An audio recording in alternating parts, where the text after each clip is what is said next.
मुंबई में आज उद्धव गुट की भी बैठक हुई। इसमें उद्धव ठाकरे ने पार्टी नेताओं से लोकसभा चुनाव की तैयारियां शुरू करने के लिए कहा। इस बैठक में यह फैसला हुआ कि उद्धव ठाकरे पूरे राज्य का दौरा करेंगे। हर डिस्ट्रिक्ट में उनकी रैलियां आयोजित की जाएंगी। और ये आप तस्वीरों में देख रहे हैं, अजीत पवार का इस वक्त स्वागत किया जा रहा है। कुछ ही देर में, जैसा कि हम आपको बता रहे थे, प्रेस कॉन्फ्रेंस होगी जिसमें जो विभागों का बंटवारा हुआ है उसमें कौन कौन मंत्रियों को कौन कौन सा विभाग मिला है उसकी औपचारिक घोषणा कर दी जाएगी। आप तस्वीरों में देख रहे हैं, जबरदस्त तरीके से इस वक्त डिप्टी सीएम अजीत पवार का स्वागत किया जा रहा है। नए ऑफिस का उद्घाटन करने पहुंचे हैं अजीत पवार और वहां पर उनका जबरदस्त स्वागत किया गया। तमाम जो कार्यकर्ता उनमें जबरदस्त उत्साह देखा गया। और ये आप तस्वीरें देख रहे हैं जब नए ऑफिस का एक तरह से उद्घाटन करने पहुंचे थे अजीत पवार। ये वो तस्वीरें हैं जहां उनका ज़बरदस्त तरीके से नारेबाजी के साथ साथ स्वागत किया जा रहा है। और हमने आपको बताया कि अभी एक बैठक हुई जिसके बाद किसी भी वक्त प्रेस कॉन्फ्रेंस की जा सकती है। प्रफुल्ल पटेल भी तस्वीरों में नज़र आ रहे हैं। और ये नया ऑफिस है एनसीपी का, जो ये एमएलएज जिन्होंने अजीत पवार का साथ दिया है वो तमाम और उनके अलावा समर्थकों के साथ पहुंचे हैं अजीत पवार नए ऑफिस का उद्घाटन करने के लिए। तस्वीरों में आप देख रहे हैं जहां उनका ज़बरदस्त तरीके से स्वागत किया गया है। नए डिप्टी सीएम बने हैं देवेंद्र फडणवीस के अलावा अब 2 डिप्टी सीएम हैं महाराष्ट्र में।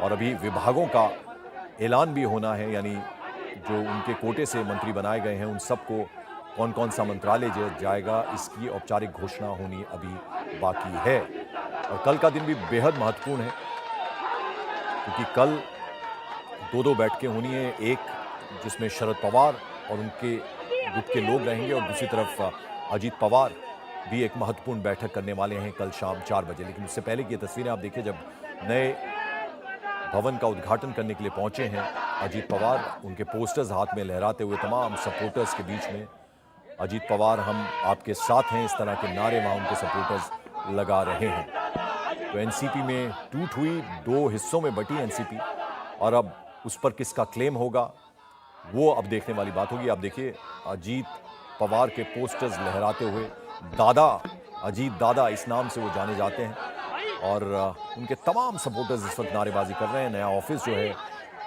उधर पहुंचे हैं अजीत पवार, किस तरीके से फूलों से उसे सजाया गया है ये आपको बता दें कि कैबिनेट की बैठक के बाद अब एक बैठक और हुई जिसमें कि मुख्यमंत्री एकनाथ शिंदे और दोनों डिप्टी सीएम मौजूद थे।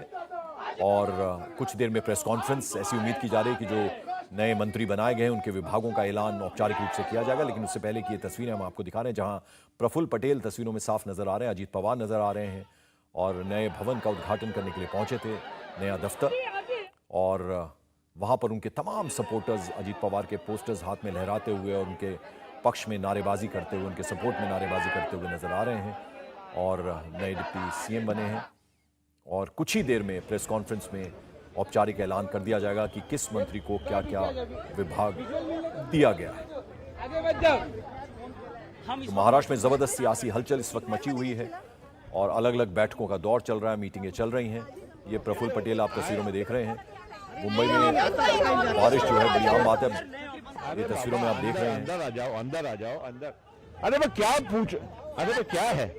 नवीन पक्ष कार्यालयाचं आज उद्घाटन होत आहे, तुम्ही देखील दाखल झालेला आहात, काय सांगाल? हो, आमच्या कार्यालयाचं उद्घाटन विधिवत आम्ही केलं नाही आहे, पण आजपासून या नवीन कार्यालयामध्ये आमच्या कामाची सुरुवात करत आहोत।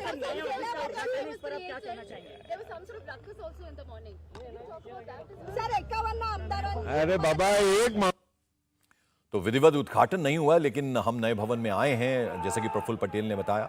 और आप देखिए किस तरह का उत्साह उनके सपोर्टर्स में था। और ये तस्वीरों में आप देख रहे हैं जिसमें प्रफुल्ल पटेल को अभी आपने बोलते हुए भी सुना, उन्होंने कहा कि कोई विधिवत तरीके से तो उद्घाटन नहीं किया हमने नए दफ्तर का, नए कार्यालय का, लेकिन हम आए हैं फिर भी। और इन तस्वीरों में आप देख रहे हैं तमाम सपोर्टर्स और ज़बरदस्त नारेबाजी सपोर्ट में हो रही है अजीत पवार के, अजीत दादा हम तुम्हारे साथ हैं, इस तरह की नारेबाजी वहाँ हो रही है। और दूसरी तरफ ज़बरदस्त तरीके से बैठकों का दौर चल रहा है। अभी कुछ देर पहले हम अपने सहयोगी से बात कर रहे थे, वाईबी चौहान सेंटर जो है वहाँ शरद पवार आए थे लेकिन उनके साथ बमुश्किल 1 या 2 विधायक पहुंचे थे। लेकिन कांग्रेस एक तरह से सपोर्ट दिखाती हुई वहाँ बड़ी संख्या में नाना पटोले भी पहुंचे थे। लेकिन ये जो दूसरी तस्वीर है ये आप देखिए जिसमें प्रफुल्ल पटेल, अजीत पवार पहुंचे हैं। नया कार्यालय जो है उसका एक तरह से विधिवत उद्घाटन एक तरह से इन्होंने किया। हालांकि उन्होंने कहा कि विधिवत तरीके से हमने कुछ नहीं किया, कोई पूजा वगैरह नहीं हुई, लेकिन हम नए दफ्तर में आए हैं और अभी उस प्रेस कॉन्फ्रेंस का इंतजार है जिसमें जो नए मंत्री बनाए गए हैं उनको कौन कौन से विभाग दिए गए हैं उसका ऐलान कुछ देर में किया जाएगा। तो उस बैठक में हम आपको बता दें जिसमें एकनाथ शिंदे, देवेंद्र फडणवीस और साथ ही साथ अजीत पवार मौजूद थे और ऑलमोस्ट अब वो फाइनल हो गई है लिस्ट कि किन किन को क्या क्या विभाग दिया गया है और अब देखना होगा जब उसकी औपचारिक घोषणा की जाएगी। लेकिन ये जो पिक्चर है ये इस वक्त आप देखें, इसमें आप देख रहे हैं कि जो नया कार्यालय है अजीत पवार गुट का, वो तस्वीर जो है इस वक्त टेलीविजन स्क्रीन पर आपके दिख रही है जिसमें अजीत पवार, प्रफुल्ल पटेल पहुंचे। उनके तमाम सपोर्टर्स इस वक्त नारेबाजी करते हुए नजर आ रहे हैं, बेहद खुश हैं और ये आप देखिए उनका पोस्टर भी हाथ में लहराते हुए नजर आ रहे हैं। तो जबरदस्त सियासी हलचल इस वक्त महाराष्ट्र में है, जहां अब एकनाथ शिंदे, उसके अलावा बीजेपी और अब ये तीसरा एनसीपी का गुट भी शामिल हो गया है। यानी ये भी अब 3 पार्टियों की सरकार है जिसमें कि अजीत पवार डिप्टी सीएम बनाए गए हैं, देवेंद्र फडणवीस उनके अलावा ऑलरेडी हैं डिप्टी सीएम और एकनाथ शिंदे मुख्यमंत्री हैं। इन तीनों की एक अहम बैठक हुई है और इस बैठक में ऑलमोस्ट ये फाइनल हो गया है कि किन किन जो नए मंत्री बनाए गए उनको क्या क्या विभाग दिए जाएंगे, लेकिन अभी उसकी औपचारिक घोषणा होनी बाकी है।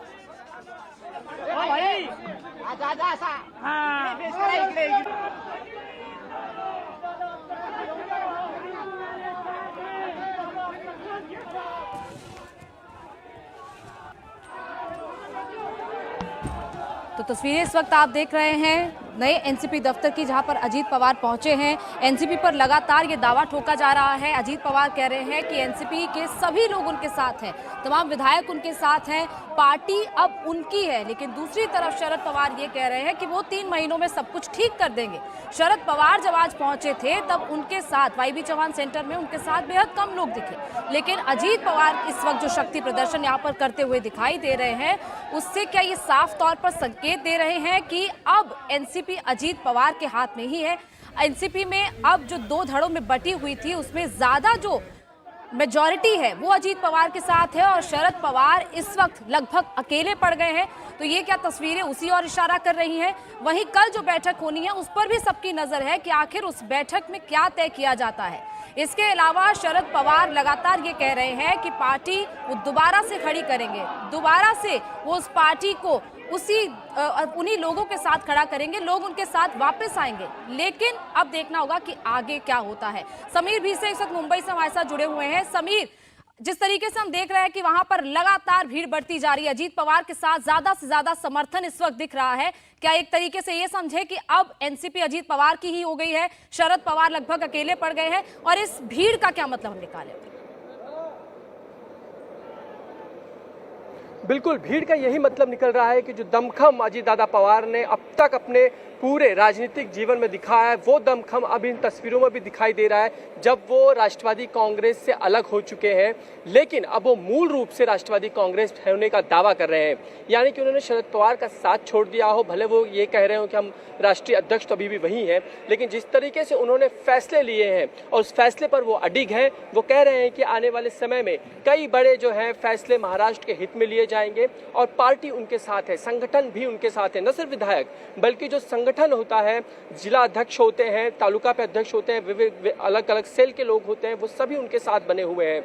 इसीलिए वो तस्वीर, भले कि हालांकि हम इसको एक छोटी तस्वीर कहेंगे क्योंकि बड़ी तस्वीर कल में दिखनी है, जहां पर अजीत दादा पवार जो एमएटी इंस्टीट्यूट है, एजुकेशनल इंस्टीट्यूट, वहां पर अपने लोगों के साथ होंगे। कल 4 बजे का वक्त सबको दिया गया हुआ है। उस बैठक में न सिर्फ विधायक, न सिर्फ सांसद, बल्कि जमीनी स्तर पर काम करने वाला वो कार्यकर्ता जो लगातार अजीत पवार से जुड़ा रहा है, वो भी वहां पे दिखाई देगा।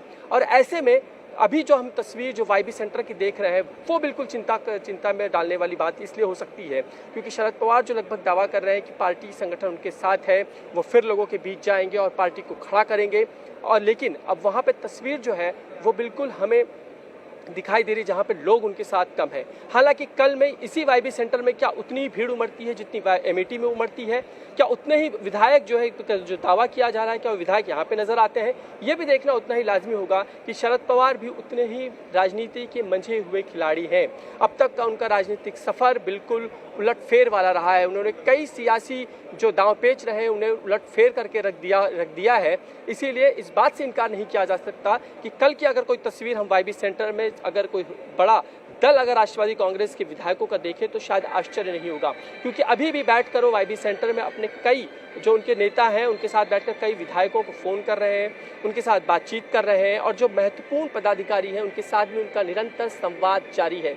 ये वो तस्वीर पेश करता है कि एक और शरद पवार है जिनका राजनीतिक सफ़र बहुत लंबा है। उन्होंने कई धूप छाव देखी है राजनीति की और अब उम्र के उस पड़ाव पे आके खड़े हैं जिस राष्ट्रवादी को उन्होंने खड़ा किया, जिस राष्ट्रवादी कांग्रेस का नाम उन्होंने दिया, जिसका चिन्ह उन्होंने दिया और सभी को खड़ा किया, सब उस पार्टी को उन्होंने सत्ता तक पहुंचाया। अब वहीं से एक अजीत दादा पवार उनके भतीजे अलग होते हैं और पार्टी को अपने साथ ले जाने का दावा करते हैं। हम जैसे देख रहे थे कि जो डायरेक्ट अटैक शरद पवार ने अजीत पवार पर या प्रफुल्ल पटेल के बारे में कहा, लेकिन वो डायरेक्ट अटैक हमने सुप्रिया सुले से नहीं सुना। उन्होंने जब प्रेस कॉन्फ्रेंस की तो ये साफ तौर पर कहा कि उनके बारे में वो कुछ नहीं बोलेंगे, अपने बड़े भाई की तरह वो उन्हें मानती हैं। इसके अलावा जो अजीत पवार के साथ तमाम विधायक गए हैं वो भी शरद पवार के बारे में डायरेक्ट ऐसा कुछ नहीं बोल रहे हैं। तो क्या कहें ये शरद पवार का लिहाज वो कर रहे हैं या फिर डायरेक्ट तरीके से कोई ऐसा अटैक नहीं करना चाहते जिससे समर्थक भी नाराज हो?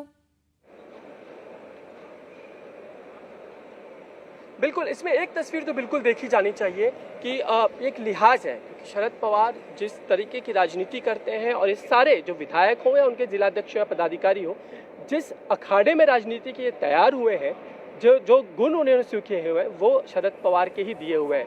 ऐसे में उन पर अटैक करना कहीं से भी उन्हें फेवरेबल नहीं होगा, क्योंकि उन्हें सिर्फ अगर लॉन्ग टर्म पॉलिटिक्स करनी है तो शरद पवार या उनकी नीतियों के खिलाफ जाकर उन्हें समर्थन लोगों में मिलना नहीं है। इसीलिए उनके खिलाफ नहीं कहना है, लेकिन उनके खिलाफ ही जाकर सारी की सारी चीज़ें वो कर रहे हैं। इसीलिए अब शरद पवार की ओर से ही सारी चीज़ें आनी है कि वो किसके बारे में क्या कहते हैं। जैसे प्रफुल्ल पटेल के बारे में उन्होंने अपना रुख साफ कर दिया और सुनील तटकरे के बारे में उन्होंने रुख साफ कर दिया कि इन्हें तो हमने चुनकर दिया था, सुनील तटकरे को हमने जनरल सेक्रेटरी के तौर पर नियुक्त किया था। प्रफुल्ल पटेल जो चुनकर जाते हैं, जो राज्यसभा के सांसद बनते हैं, क्या उनका कंट्रीब्यूशन है, इस तरह का सवाल भी वो अपने लहजे में करते हैं। लेकिन वो अजीत पवार पे कुछ नहीं कहते, उन पर अभी उन्होंने साफ नहीं किया कि उनका रुख क्या होगा। लेकिन कल की जो बैठक है उसमें उन्हें अपना रुख साफ करना होगा कि अजीत पवार के बारे में वो निश्चित रूप से सोचते क्या है। साथ ही जब हम जिक्र कर रहे हैं सुप्रिया सुले का, तो निश्चित रूप से भाई बहन का रिश्ता बहुत अहम होता है जब वो राजनीति के अखाड़े में। बिल्कुल, कल की बैठक में देखना होगा कि कल की बैठक में क्या होता है कि डायरेक्ट अजीत पवार पर शरद पवार कुछ कहते हैं और क्या अजीत पवार भी शरद पवार के बारे में कुछ बात कहते हैं, ये कल तय होगा। लेकिन राजेश भी हमारे साथ जुड़े हुए हैं। राजेश, कहां तक जाएगी ये जंग? विधायक किसके साथ है, नंबर्स किसके साथ हैं? दोनों तरफ, दोनों धड़े ये दावा कर रहे हैं कि उनके साथ समर्थन ज्यादा है। देखिए, फिलहाल वाईबी चौहान सेंटर में हूं मैं गौनिका, और शरद पवार यहां मौजूद है। इससे पहले जब शरद पवार यहां आए हैं, कार्यकर्ताओं के साथ, समर्थकों के साथ साथ विधायकों की भी लाइन लगती थी, लेकिन आज सिर्फ गिने चुने विधायक यहां पहुंचे हैं। अगर मैं गलत नहीं हूं, जो अंदर से खबर आई उसमें सिर्फ 3 से 4 विधायक यहां पे पहुंचे हैं। थोड़ी देर पहले कांग्रेस के नेता यहां पहुंचे थे, वो तकरीबन 5 के संख्या में विधायक पहुंचे थे। तो समझना बहुत मुश्किल नहीं है कि विधायक या फिर जो लेजिस्लेटिव पार्टी है वो अभी किसके साथ है। और यही वजह है कि अजीत पवार उप मुख्यमंत्री बने बैठे हैं, और यही वजह है कि अजीत पवार पार्टी के सिंबल पर, पार्टी के नाम पर भी दावा कर रहे हैं। अजीत पवार ने नया दफ्तर भी एनसीपी का ले लिया है। तो समझना बहुत मुश्किल नहीं है कि विधायकों की संख्या, सांसदों की संख्या, विधान परिषद के सदस्यों की संख्या ज्यादा किसके पास है। हालांकि नंबर अभी कोई नहीं बता रहा। अजीत पवार की तरफ से भी बार बार ये कहा जा रहा है कि सब उनके साथ हैं, लेकिन जो अंदर की खबर उसमें बताया जा रहा है कि 40 से ज्यादा विधायक जो हैं वो अजीत पवार के साथ हैं, और 6 से ज्यादा विधान परिषद के जो सदस्य हैं वो अजीत पवार के पास हैं। जी ठीक है, बिल्कुल राजेश, आप नजर बनाए रखिए कि किसके साथ ज्यादा विधायक हैं, कौन अपना शक्ति प्रदर्शन के जरिए साबित करता है कि एनसीपी उसी की है। शुक्रिया राजेश पूरी जानकारी के लिए। तो तस्वीरें हम लगातार देख रहे हैं दोनों तरफ की। एक तरफ शरद पवार जो वाईबी चौहान सेंटर में पहुंचे, जिनके साथ जानकारी है कि सिर्फ 3 विधायक हैं, वहीं दूसरी तरफ अजीत पवार के साथ लोगों की भीड़ नजर आ रही है। अजीत पवार की बगावत के बाद कांग्रेस कैंप में भी हलचल मची हुई है। कांग्रेस को भी अपने विधायकों की टूट का डर बना हुआ है। आज कांग्रेस विधायकों की मीटिंग बुलाई गई, मौजूदा सियासी हालातों पर चर्चा हुई। बैठक के बाद पूर्व सीएम अशोक चौहान ने कहा कि पूरी कांग्रेस एकजुट है।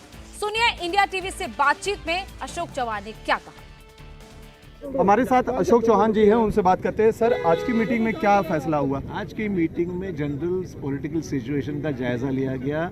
कांग्रेस के पूरे विधायक एक साथ है, कोई आपस में कोई प्रॉब्लम नहीं है और सभी इस पॉलिटिकल डेवलपमेंट को हम लोग ऑब्जर्व कर रहे हैं। हमारे में पूरी यूनिटी है, कोई दिक्कत नहीं है। विपक्ष के नेता पे कोई नाम तय फैसला नहीं हुआ है, अप्रोप्रिएट टाइम पे फैसला होगा, अभी कोई फैसला नहीं। सर, घटनाक्रम को किस तरीके से देख रहे हैं जिस तरीके से अजीत पवार ने बगावत की? Very unfortunate, very unfortunate. इसके पीछे की वजह क्या आपको लगती है? I don't know, I can't ask him. हमसे बात करने के लिए बहुत बहुत शुक्रिया। तो ये थे अशोक चौहान, जिनका साफ तौर पर कहना है कि किस तरीके से मजबूत विपक्ष के तौर पर कांग्रेस काम कर सकती है, उस पर चर्चा हुई। हालांकि विपक्ष का नेता कौन होगा इस नाम पर अभी चर्चा नहीं हुई है। वहीं एच.के. पाटिल का कहना है कि सही समय पर सही निर्णय लिया जाएगा और निर्णय आला कमान लेगी कि विपक्ष का नेता कांग्रेस की तरफ से कौन होगा। तो बिल्कुल अशोक चौहान को आपने सुना, जिन्होंने ये कहा कि कांग्रेस के सभी विधायक उनके साथ हैं, उनकी पूरी पार्टी में एकता है, लेकिन वो डर कहीं ना कहीं कांग्रेस में बना हुआ है।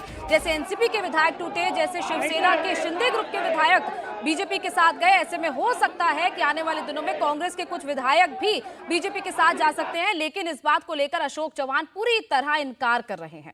इंडिया टीवी हर वक्त हर जगह डाउनलोड करने के लिए सर्च करें India TV news Google play store या ऐप स्टोर पर।